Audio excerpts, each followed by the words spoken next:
Mwanamuziki Baba Levo, hivi Baba Levo sasa tumtambue kama mwanamuziki au mtangazaji au nani? Kirahisi zaidi na mwanamuziki, mtangazaji, sio kirahisi zaidi, vyote hivi vyake. Mtangazaji, mwanamuziki, mwanasiasa. Mwanasiasa. Okay, sawa. Baba Levo. Hapo vipi? Hapo sawa. Yes, Baba Levo amempeleka Diamond Platnumz kwenda kutazama maendeleo ya ujenzi wake anaofanya na inatajwa kwamba anaufanya Goba, na Diamond Platnumz amefika pale, amefanya tour kidogo kwenye nyumba ya Baba Levo na amempongeza sana kwa hatua ambayo ameipiga kwenye maisha yake. Ni mara chache sana ukakuta mfanyakazi anampeleka bosi katika maendeleo yake, kwa sababu watu wengi wanakasumba kwamba anapata nyingi. Mbona Diamond mwenyewe katika nyumba zake ambazo tunaziona, ambazo tumeziona mpaka sasa, hakuna nyumba ambayo Diamond ametuonesha yenye quality kama ya Baba Levo. Kwani kuna siku Diamond ameonyesha ujenzi wake au ni hizo za kuibia? Si ndio hizi nyumba za Diamond, nyumba nini, si ndio? Hajawahi kutuonesha. Sio kwamba hawezi kujenga, hapana. Ila nazungumzia tu kwamba Baba Levo kuthubutu kwenda kumpeleka Diamond Platnumz kwenye ujenzi wa mjengo wa gharama kama vile, wakati Diamond hajawahi kutuonesha hivyo, inaweza kuleta picha fulani kwa jamii kwamba wajua kuna ile sasa roho ya kimaskini tunaita. Kama Diamond alikuwa ni mtu kukunja, sidhani hata kama angekubali ioneshwe katika namna hiyo kwamba kwani mfanyakazi wake anafanya vitu vikubwa kuliko hata bosi mwenyewe. Lakini tukizungumzia investment ya Diamond, sema mjengo wa Baba Levo ni mzuri. Haujakamilika, lakini una lift, unajua ashasema ile amesema taweka na ATM ndani. Si alisema siku wakati Diamond anazindua sabuni zake. Lakini pia mimi nitajaribu kutafuta mtaalamu kidogo wa engineer aje kutusaidia kitu kimoja, kwa sababu Baba Levo kajenga nyumba nzuri sana. Nyumba kali sana, ya thamani sana, kama ikikamilika ile jinsi ambayo finishing ya ikafanyika. Yaani jinsi tulipo vile tu. Ye nyumba ni hela nyingi sana. The issue iko the life after Baba Levo kukamilisha nyumba. Yaani yeye akishakuwa hayupo, sisi tunapita duniani. Okay. Akiwa hayupo, watakao baki watakuwa na uwezo wa kuiendesha ile nyumba. Hivi na wewe wewe uelewi. Naelewa. Safina, niamini mimi, kuna mtu siwezi kumtaja jina lake. Alishawahi kuzungumza nyumba yake tu, bills za kwenye nyumba yake, kuihudumia nyumba yake, anatumia milioni 25 kwa mwezi. You understand? Milioni na nyumba ina lift. Hivi unajua lift cooperate. Usichukulie poa majengo. Sasa Ricky, kuna option ya kuuza. Hivi unajua mtu agari. Sasa ndo maana nimesema hivi. Kuna option ya kuuza eti jamani. Hiyo ina ubaya gani? Au unaongea kama ndo maana nimesema hivi. Baba Levo kajenga nyumba ambayo kiwalisia. Unajua kuna familia fulani unakuta zina uwezo kumudu vitu fulani. Labda sasa Baba Levo inabidi watu wake wa nyuma watengeneze kiuchumi wao vizuri sana, kwa sababu yeye anaweza kuihudumia mpaka kujenga nyumba kama ile, mimi anaweza kuihudumia, right? Nazungumzia maisha baada ya yeye, yani kuiweza kuimudu ile nyumba. Na unaona hata ukienda kupanga nyumba hizi, umeona hizi nyumba? Nilikuwa nazungumza, kuna mtu nilikuwa naongea naye ananiambia, mimi mwanangu kwa mwezi natumia umeme wa milioni ngapi sio kwa mwezi nyumbani kwangu. Sasa utakuta na swimming pool kwa nyumbani kwake. Sasa hiyo swimming pool ndo nakwambia. Baba Levo hivi ipo. Lazima itakuwepo nyumba kama ile, lazima ipate swimming pool wewe. Kuna lift. Sema hiyo ya lift sasa ni yake. Hivi unajua lift inakula umeme kiasi gani? Okay, all in all tutazungumzia, tutafuta mtu engineer aje kutusaidia kwenye hii. Diamond si upo. Nani? Diamond si upo. I'm just kidding. Atahudumia wajukuu zake. Bana, ndo hivyo. Story kubwa ni hii hapo. Baba Levo ameposti video kupitia akaunti yake ya Instagram akiwa yuko na Diamond Platnumz. Ameenda na bosi wake. Yes, kwenye nyumba yake, site yake. Site ishapigwa plaster ndani, nimeona na nini. So maendeleo ya site yako vizuri sana, na Baba Levo amemshukuru pia Diamond Platnumz kwa kuwa ukiachilia mbali kumpa connection, kumtengenezea thamani, lakini amekuwa ni mtu ambaye akimrekebisha. Unajua mtu yote ambaye amejenga nyumba, Sarafina, nyumba yani ni wachache ambao hapo by experience. Mimi sina nyumba.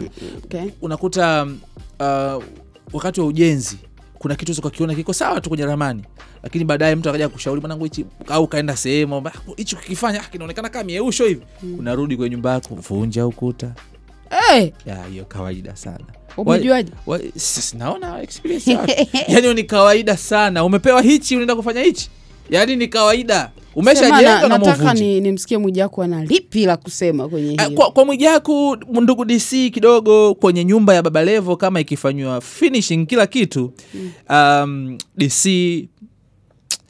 tatuacha kidogo. No, lakini I love the fact wana challengeana kwenye maendeleo. Yes, na alichokifanya Baba Levo naweza nikasema alichokifanya Mwijaku kimemuinspire Baba Levo hata kwa kufanya kitu kikubwa zaidi. Na naamini Mwijaku pia atafanya comeback yake. Niamini mimi. Kwa namna nyingine. Atafanya comeback yake kwa namna nyingine. Na hii ni namna nzuri sana ya wao wanajiita machawa Napenda namna ambavyo wana challengeana.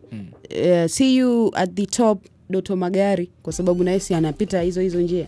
Natamani na siku Doto atuonyeshe mimi najenga hata kama sio gorofa. Yaani natamani nione hizo challenge za maendeleo. Unajua hizi za mdomo hazi make sense. Huyu ni bora, huyu ni bora. Nimekutana na comment moja anasema kwamba basi uchawa tu ufanye tuwe official. Mbona waliufanya? Si unaona ulikuwa na category, sema walikuja kuitoa kwenye tuzo za comedy zile. Ulikuwa na category Chawa of the Year. Unajua maana yake ni nini? We support you guys. Mnachokifanya kinaonekana. To be honest, Baba Levo, Mwijaku na Baba Levo wamebadilisha hili game. Sasa sijui tuliite game. Game gani sasa ilikuwepo? Sasa si ndo maana nasema sijui tufanyaje. Wameleta chachu kwenye industry. Na uzuri wao ni multi-purpose. Wanaingia kwenye mpira, wanaingia kwenye muziki, wanaenda kwenye siasa. Mimi unajua wanachokifanya Baba Levo na Mwijaku kina Doto Magari, wale wanahamasisha vitu fulani, kitu fulani. Ukiwaweka wanaweza kupigia porojo jambo fulani na likawa kubwa. Hiyo ila kwenye siasa uliwakataa Kwenye siasa? hawana details za chama au? Sio details za chama. Unajua hawana fact. Unapozungumzia siasa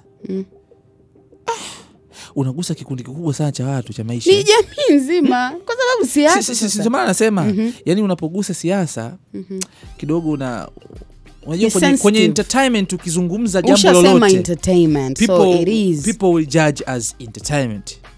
Lakini kwenye politics ukileta mambo ya siasa, ukileta mambo ya utani, kwenye mambo ya kijamii hasa serious kama mambo ya maisha ya watu, ukileta siasa, ukileta masiara na mzaha wa kunadi watu ambao wanakuja kuifanya jamii ionekana ya hovyo, jamii isipate vitu ambavyo inatakiwa vipate, kidogo doesn't sound good. Mimi mfano Baba Levo kwenye politics he's good.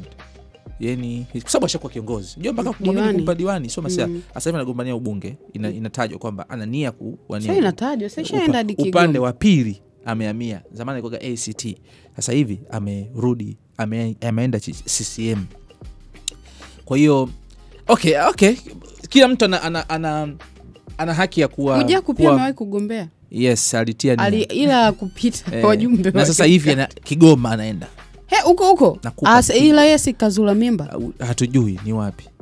Hizo ni za ndani. Za ndani. Wewe nayo unajidai mzee wa za ndani. Mwijaku anaenda Kigoma kugombea, kutangaza nia kugombea ubunge. Ni nyumbani. Yaani afu mimi napenda kwa sababu kiuhalisia. Na wewe Makete unarudi? Makete? Mimi bado nimemwacha Festo bado. Mheshimiwa Festo Sanga. Au bado na hapana. Sisi hatutumii hivyo. Unajua Makete, it's very easy kwa sababu yani ukifika pale unaona kabisa kwamba hapa inatakiwa pafanywe hivi hapa. Kwa yani, anafanya lakini mbunge. Anafanya. To be honest, anafanya. Yani hiyo sasa sio uchama sio nini. Mimi nimeenda kwetu kuna umeme. Ogopa sana. Unakujua kwetu mpaka ufike inakuwaje? Kutoka Njombe mjini mpaka huko kwetu, ukitoka saa 3 labda unafika saa 8 au saa 9 usiku. Hiyo barabara hivi mpaka sasa barabara mbovu bado. Sasa hapo naambiwa imerekebishwa. Bado wanapambania. Tanzania bro. Na ukifika afu ni it's a very beautiful place. Yani ukijani, sijui hali ya hewa, sijui unajua japo kuna baridi sana. Ndio maana sawa. Bwana mimi naitwa Ricky, nilikuwa na Sarafina Jerry and this is Ricky Media. Bye bye.